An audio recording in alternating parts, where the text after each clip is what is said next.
Mocha family.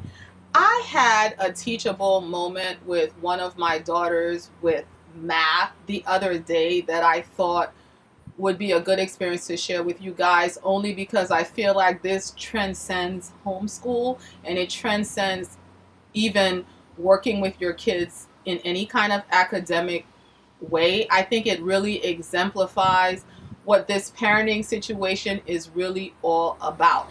I used to think that perfection was the goal. Perfection as a parent was the goal. And that if I could make myself a perfect parent that never blows it, then I would get a kid that was, a great kid, a wonderful kid, a good kid, a productive kid. But what I've come to realize is that working with the weaknesses and the limitations and modeling through how we get through different things is a more powerful tool than anything else when it comes to dealing with our kids. So I've talked in videos in the past about the fact that as a student I was good at math and all the way up until I got to geometry, and I had to apply some of the concepts more abstractly. I began to struggle, and that year I was, I think, a sophomore in high school.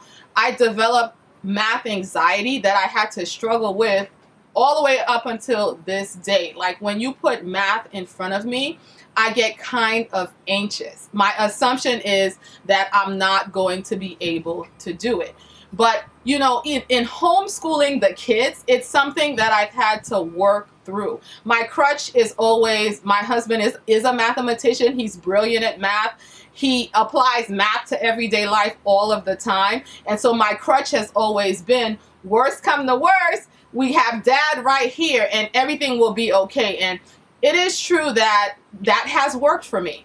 But with the change that I made this year to using Math Mammoth, the assumption is that I'm going to be working along with my kid and learning with my kid as they are. So what that has done for me is brought up a lot of my math anxiety. And so I had a moment the other day where my daughter came and asked me a question, and it was a word problem question. And usually that's where I have my problems, trying to find a way, like I know how to do the problem, but explaining to her why I decided to do it that way. Sometimes I can't always find the words to break it down for her. So she had some kind of question and I knew how to do the problem algebraically. She's just starting to look at algebra.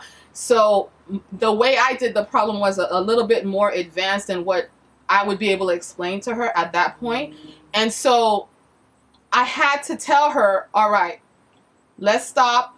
Let mommy figure this out. We'll come back to it later. When I said it, I thought it would take me about, 20 minutes or whatever to figure it out. She went on and did whatever was next on her list of things to do for school. But you guys, I'm almost embarrassed to admit that it was a bar model type of problem, and it was a different way of working on a word problem that I had never seen before, or at least I don't remember. And so you guys, it must have taken me 2 hours of looking at the problem, getting online, seeing other people try to explain it in other problems that weren't quite like the problem that I was working with, trying to figure out how to apply that to the problem that I was working with. But I sat there in the dining room, and my daughter saw me sit there in the dining room and just work through it.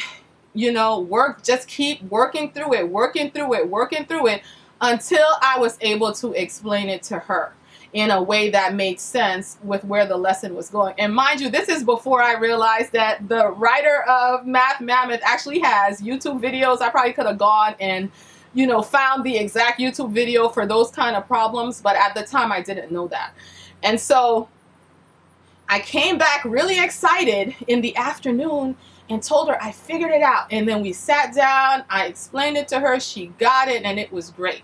And then on another day, we had a talk, and, I just reminded her that, remember when I was trying to figure out that problem? It took a bit of time, didn't it?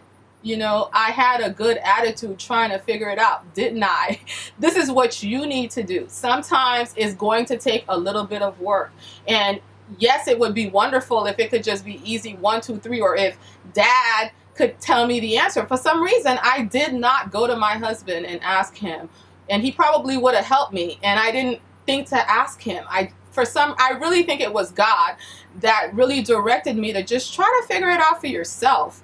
And, because this is what you want them to do. So my whole point in bringing this up is, this is a clear weakness and a limitation of mine that part of me would want to fix first or try to hide or dress up in front of my kid. But I feel like it was more powerful to expose that and to process and model it in front of them. And, just as an example, to show them, this is what you do. And if mom is telling me this, she's not just telling it to me because she's the almighty parent just throwing out instructions. She's telling me because this is what she does, and I can trust that because I've seen her do it. Such a potentially embarrassing situation, really, I feel is one of the most positive experiences we've had with homeschooling.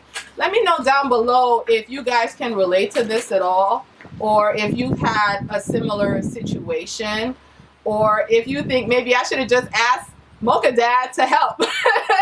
Let me know down below. Be blessed.